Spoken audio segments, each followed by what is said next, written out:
नमस्कार, बुलेटिन में आपका स्वागत है। मैं हूं आपके साथ आशा सरमाल। चलिए शुरुआत करते हैं उत्तराखंड से जुड़ी खबरों की। सबसे पहले आपको उत्तरकाशी से ही अपडेट दिखा देते हैं, जहां पर उत्तरकाशी की सिलकारा सुरंग के अंदर ऑगर मशीन की बचाव अभियान को झटका लगने के बाद अब सुरंग के ऊपर से वर्टिकल ड्रिलिंग की तैयारी तेज हो गई है और इसके लिए यहां शनिवार को ड्रिलिंग मशीन को पहाड़ी पर चढ़ाया गया था। हालांकि सूत्रों से मिली जानकारी के अनुसार अभी भी बचाव दल का जोर सुरंग के अंदर ही मैनुअल ड्रिलिंग शुरू करने पर है। तो सुरंग के ऊपर से ड्रिलिंग की तैयारी तेज हो गई है। सुरंग के ऊपर से मशीन को पहाड़ पर पहुंचाए जाने का काम पूरी तरह से शुरू कर दिया गया है। ऑगर मशीन के खराब होने से सुरंग में फंसे हुए मजदूरों और उनके परिजनों में बेचैनी अब बढ़ गई है। राहत बचाव कार्य को मौजूद सूरत हाल किस तरह से देखे जा रहे हैं, क्या कुछ वहां पर इस वक्त चल रहा है, इसकी जानकारी तो जुटाई गई है, लेकिन आप देखिए कितने समय से अब तक यहाँ ये मजदूर बाहर नहीं आ पाए हैं और हर किसी की अब दिल की धड़कनें तेज होती चली जा रही हैं, क्योंकि जितने भी अभियान चलाए गए हैं सब फेल होते नजर आए।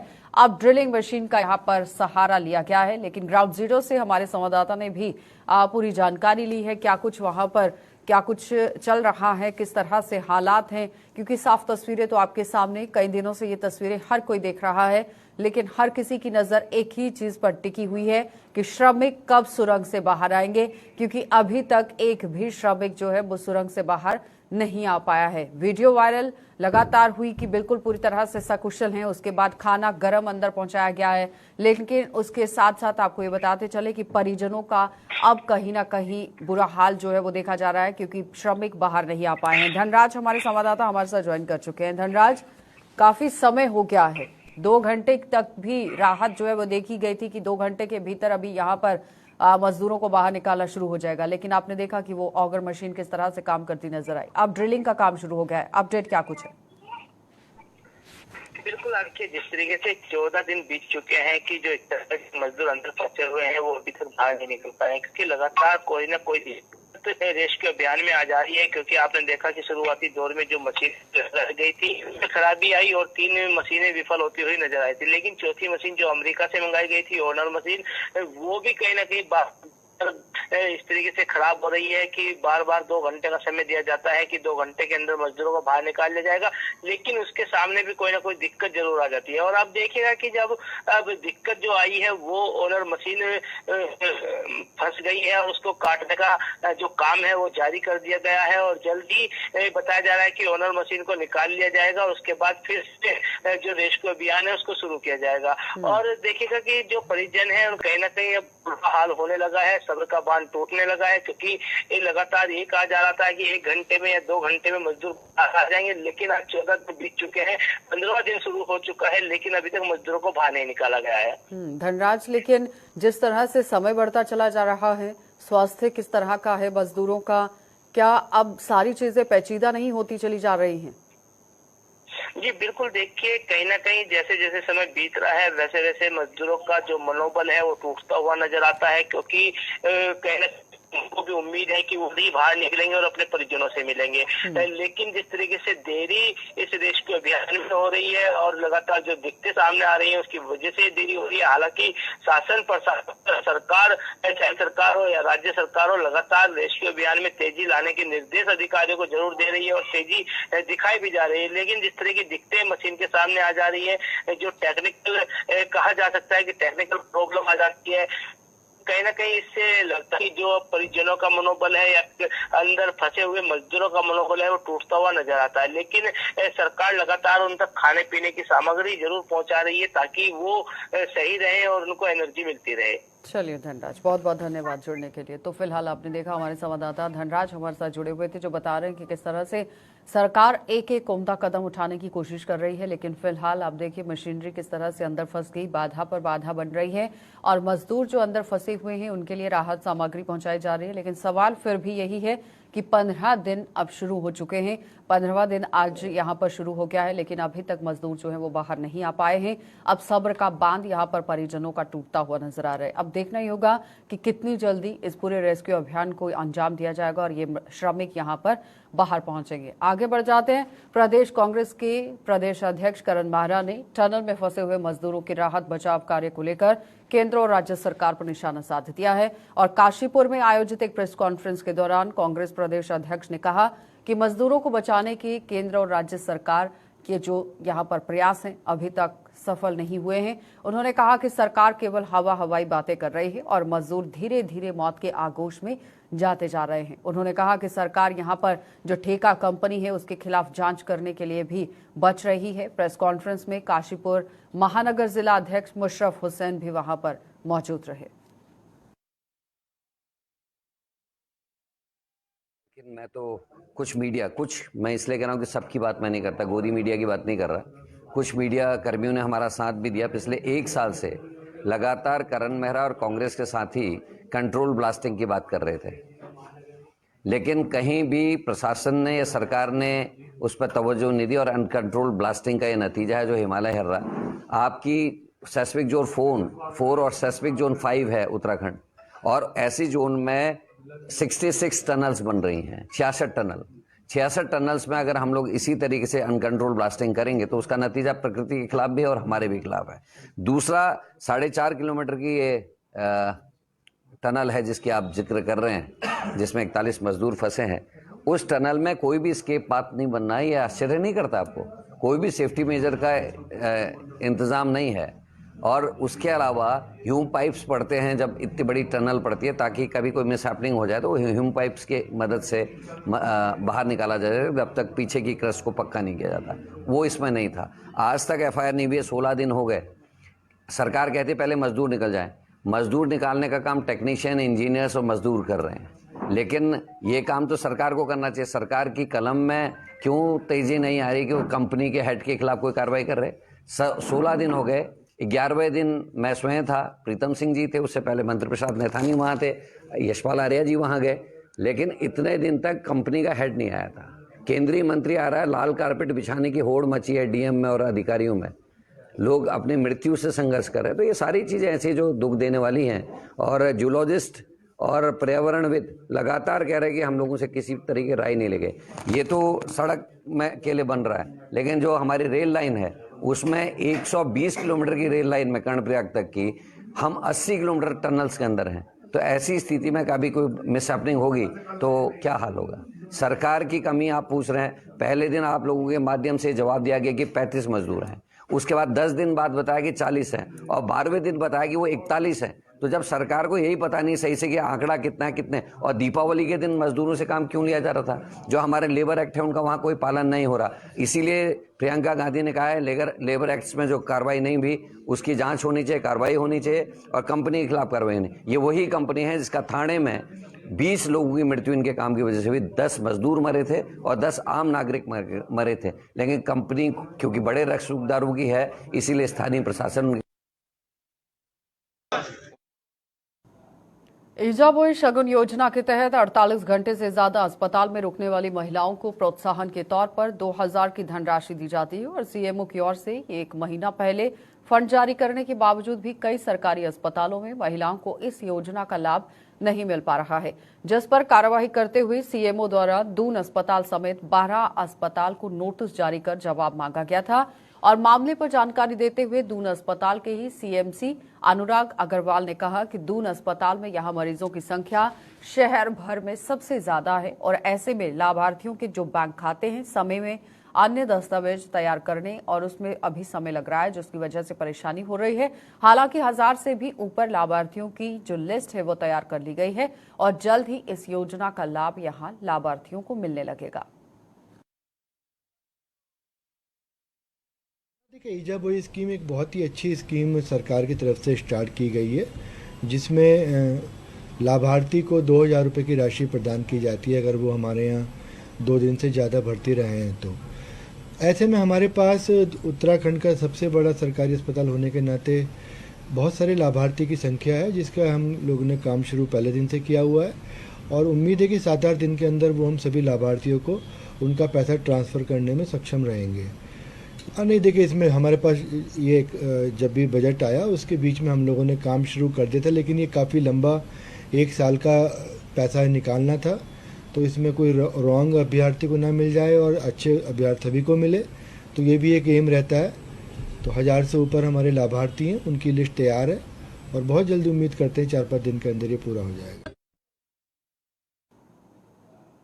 बागेश्वर जिले में 15 वर्षीय नाबालिग के साथ दुष्कर्म का मामला सामने आया है, जिसमें आरोपी हिंदू जागरण मंच युवा वाहिनी का बड़ा पदाधिकारी बताया जा रहा है। और इस मुद्दे को लेकर मुख्य विपक्षी दल कांग्रेस द्वारा लगातार कानून व्यवस्था को लेकर राज्य सरकार पर सवाल खड़े किए गए हैं। इस मामले को लेकर यहां महानगर कांग्रेस कमेटी द्वारा विरोध प्रदर्शन किया गया है और सरकार का पुतला दहन किया गया। इस दौरान कांग्रेस महानगर कमेटी के ही अध्यक्ष जसविंदर सिंह योगी ने कहा कि बागेश्वर प्रकरण से पूरा प्रदेश यहां शर्मसार हुआ है और राज्य में लगातार महिलाओं के प्रति अपराध बढ़ते जा रहे हैं। उन्होंने आरोपी को भाजपा नेता बताते हुए राज्य सरकार की कानून व्यवस्था पर कई सवाल खड़े कर दिए और योगी ने कहा कि इस तरह की यहां पर जो घटनाएं हैं भविष्य में ना हो, इसके लिए सरकार को ठोस नीति बनाने की भी जरूरत है। यहां गोगीत की तरफ से ये पूरी बात कही गई है।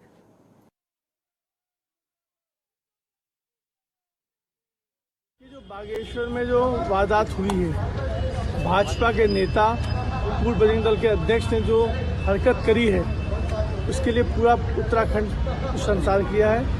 आज हमने भाजपा सरकार का पुतला दहन किया कि कानून व्यवस्था जो है चरमरासी गई है और दिन ब दिन मामले आगे ऐसे आते जा रहे हैं। कहीं महिलाओं पर शोषण हो रहा है, कहीं लूट हो रही है, कहीं डकैती हो रही है, कहीं चोरी हो रही है और दिन ब दिन मामले पिछले 1.5-2 सालों में बढ़े हैं। इन सभी चीज़ों को लेकर आज हम लोगों ने भाजपा सरकार का पुतला दहन किया है और इनको एक ठोस नीति बनानी चाहिए, कोई योजना बनानी चाहिए। इस तरह की वारदातें भविष्य में ना हो।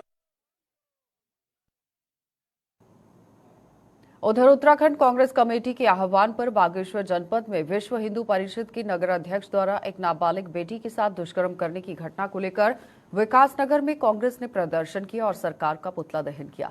प्रदर्शन की अगुवाई कर रहे कांग्रेस कमेटी के प्रदेश सचिव विकास शर्मा ने कहा कि भाजपा सरकार में महिलाओं पर उत्पीड़न की घटनाएं लगातार बढ़ रही हैं और इन घटनाओं को भाजपा से जुड़े संगठनों के कुछ लोग अंजाम दे रहे हैं, लेकिन सरकार उनके विरुद्ध कोई कार्रवाई नहीं कर पा रही है। उन्होंने कहा कि कांग्रेस इस प्रकार की किसी भी घटना को बर्दाश्त नहीं करेगी।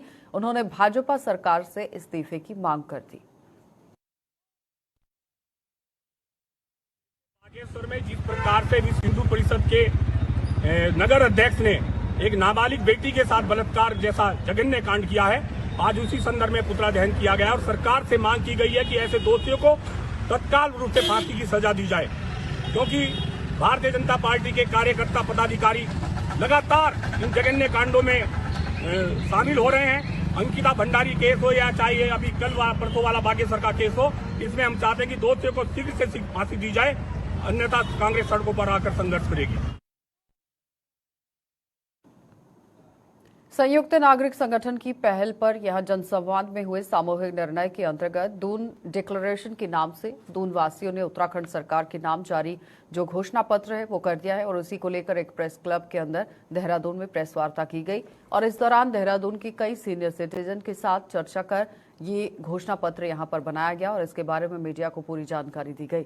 मीडिया को संबोधित करते हुए समाजसेवी अनूप नौटियाल ने बताया कि इस घोषणा पत्र में 31 बिंदु रखे गए हैं जो कि उन तमाम चीजों से संबंधित हैं जिसे देहरादून में बदलने की जरूरत है। इन तमाम बिंदुओं को लेकर राय मशवरा में भी यहां बात रखी गई है। राय मशवरा लेने की बात हुई। घोषणा पत्र में यहां पर राय मशवरा लिया गया है।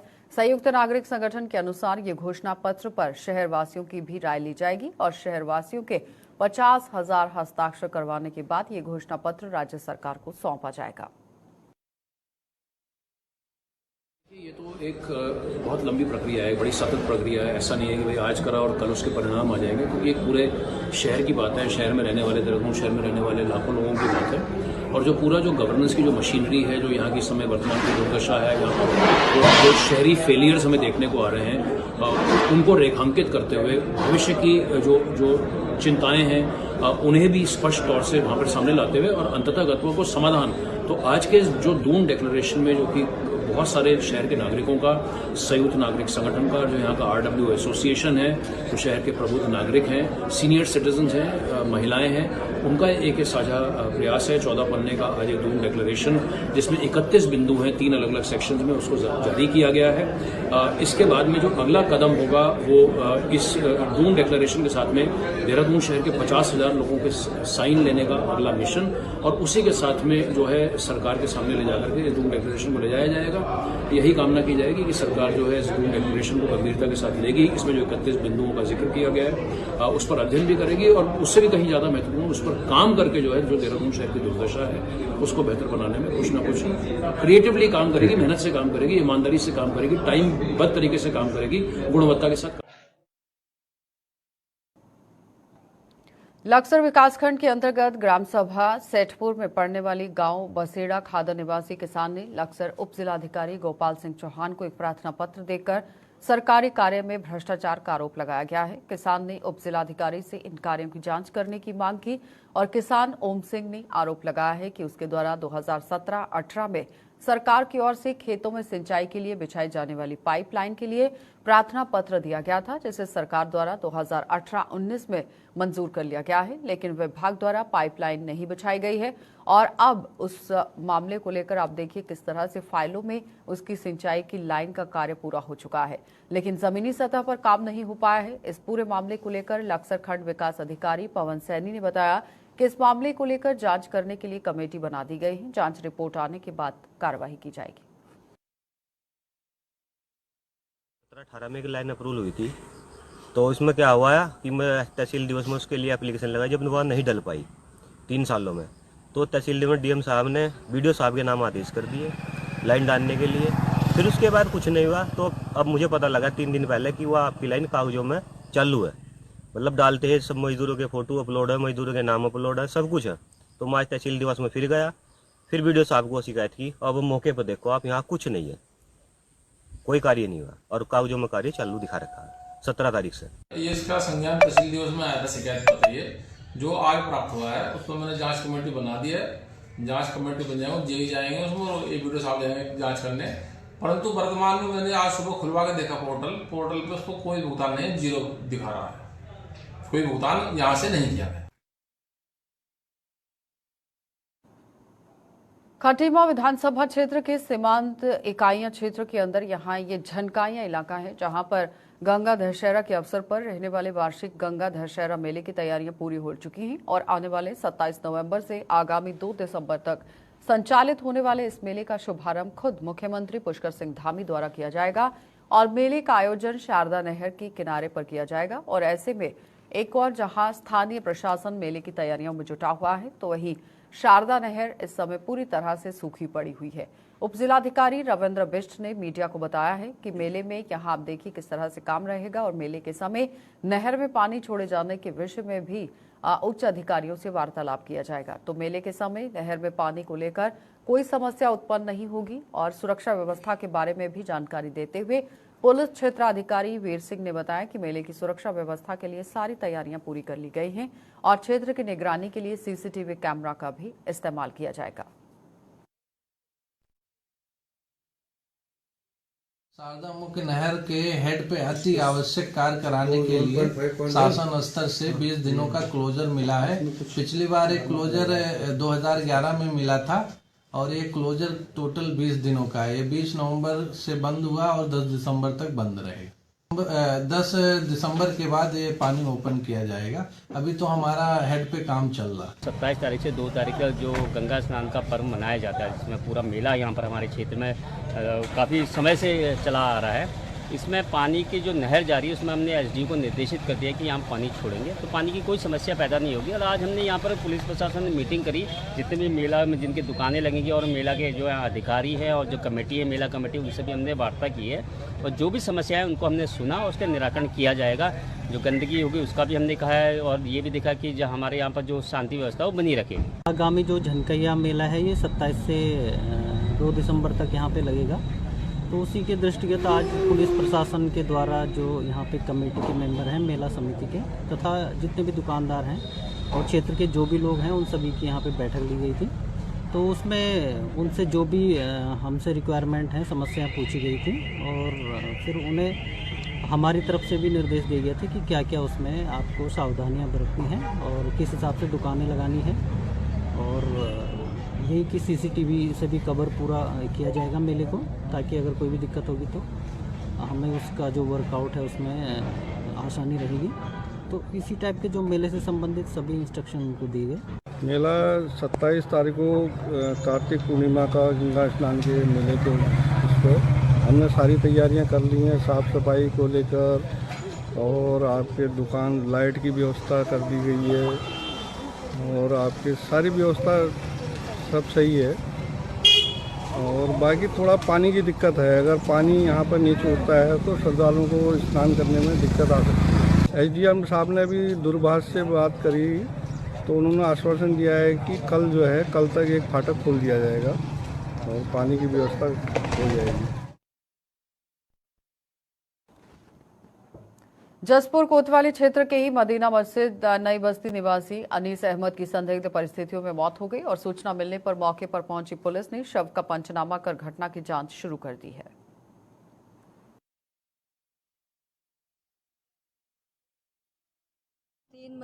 कल 3 बजे ले गए थे बुला के, मैं परहेज कर रही थी और वो बाहर खड़े थे, आवाज़ दे रहे थे अनीस अनीस अनीस। इन्होंने मिस्टर सेट लेकर पेन के और क्या मांगे गाड़ी की चाबी लेकर और गाड़ी निकाल के ले गई। इन्होंने जब ये उनको पूछाना आए ना इन्हें तो इन्होंने 3-4 बार कही। मैंने पूछा मन की तुम्हें क्या मांगे किन्ना मारा नो आकिल ना ऐसा कही। आकिल और एक लड़का और था उनके साथ, काला सा मोटा सा, नहीं लेकर आए थे अस्पताल में सरकारी। हम अच्छा एक्शन चाहते हैं भैया, उनके छोटे छोटे 3 बच्चे हैं, क्या बच्चे हैं 3 छोटे छोटे। हम कहना चाहते हैं सरकार से अच्छा एक्शन लिया जाए। और मोबाइल तो ले आए थे, पर्स भी था इनके पास। मुझे 500 रुपये देकर आए थे और क्या कहेंगे 5000 इनके पर्स में थे पैसे। आ रहा हूँ हम शादी में जा रहे थे तो शाम को शादी में जाते 12 बजे वो लेकर आए ना, तब भी घर ला के भी मार रहे थे। विकासनगर कोतवाली क्षेत्र अंतर्गत यहां ग्राम डोमेट में जमीनी विवाद को लेकर हुई फायरिंग के कारण एक व्यक्ति की मौके पर मौत हो गई, जबकि अन्य एक व्यक्ति गंभीर रूप से घायल हो गया। इस घटना की सूचना मिलते ही वरिष्ठ पुलिस अधीक्षक देहरादून और एसपी देहात भी मौके पर पहुंचे और फायरिंग करने वाले लोग हरियाणा के निवासी बताए जा रहे हैं। पुलिस ने आरोपियों की गाड़ी को बरामद कर लिया है। संज्ञान में आया, इसमें बघेल सिंह जी की इसमें मृत्यु हुई है और इसमें एक अतुल लड़का है जिसकी जब ये बदमाश या जो भी यहाँ पर व्यक्ति आए थे 2 जो यहाँ पर भागे वो स्कूटी छीन के ले गए तो वो भी इंजर्ड है। अभी तक जो घटनाक्रम में बहुत ज़्यादा स्थिति स्पष्ट इसलिए नहीं हो पा रही कि जो कारण क्या था ये नहीं आ पा रहा, लेकिन कुछ बताते हैं कि पहले कोई ज़मीन भी थी जो किसी अन्य के नाम पर है और इस पर परिवार में चली आ रही है। बहुत सारे कारण बताए गए लेकिन कोई स्पष्ट कारण नहीं है और न ही इस हत्या का कोई अभी तक कोई ऐसा मोटिव डायरेक्टली पूछताछ में लोगों से पता चला है। लेकिन इतना जरूर लगता है कि जब यहाँ पर एक कुछ आए थे किसी को पूछने हॉट टॉक अपनी जो बातें हुई और उस पर जब श्री बघेल सिंह जी ने जब इस पर आपत्ति व्यक्त करी बाहर रोड के पास, तब उन्होंने आवेश में आकर उसमें गोली चलाई। चूँकि ग्रामीणों ने भी जैसा आपने देखा होगा गाड़ी घेर ली थी और तोड़ दिया था, तो उसको भागने की हड़बड़ी में उन्होंने फिर स्कूटी छीनी और उस पर भी इंजरी हुई। तो मुझे लगता है कि ये घटनाक्रम कोई प्लानिंग के तहत नहीं था, ये सडन कुछ ऐसा हुआ है यहाँ पर और जिससे ये दुखद इंसिडेंट हुआ है। लेकिन फिर भी जो है हमारी पूरी कोशिश है कि आज इसको आइडेंटिफाई कर लें कौन 2 लड़के थे और ज़्यादा जरूरी ये भी जानना है कि किन परिस्थितियों में किन कारणों से यहाँ पर वो आए थे। तो सभी टीमें हमने लगा दी हैं। मुझे लगता है कि अभी ये कुछ घंटों में क्लियर हो जाएगा कि कौन लोग आए थे और क्या परिस्थितियाँ क्या हुई थी और उनकी गिरफ्तारी उपरांत पूछताछ में हम सारी चीज़ें सामने आ पाएंगे। ये घटनाएं बढ़ रही है सर, देखने को मिल रही है। देखिए ये इंसिडेंट कोई ऐसा नहीं, क्योंकि आज तक अभी कोई शिकायत नहीं है। मैंने यहाँ पूछ भी लिया सभी से, आज तक बता रहे हैं कि सालों से यहाँ कोई ऐसी शिकायत नहीं है, ना कोई ऐसा इंसिडेंट हुआ, ना कोई शिकायत पुलिस तक आई। तो मुझे लगता है कि किन परिस्थितियों में, मैंने खुद कहा कि लोग भी क्लियर नहीं है और पुलिस को भी अभी जितना अभी पता चला उससे मैं भी बहुत किसी कंक्लूजन पर नहीं पहुँच पाया हूँ। तो मुझे लगता है 2-4 घंटे के अंदर स्थिति। चलिए बुलेटिन में फिलहाल इतना ही। देश और दुनिया की खबरों के लिए आप बने रहिए हमारे साथ।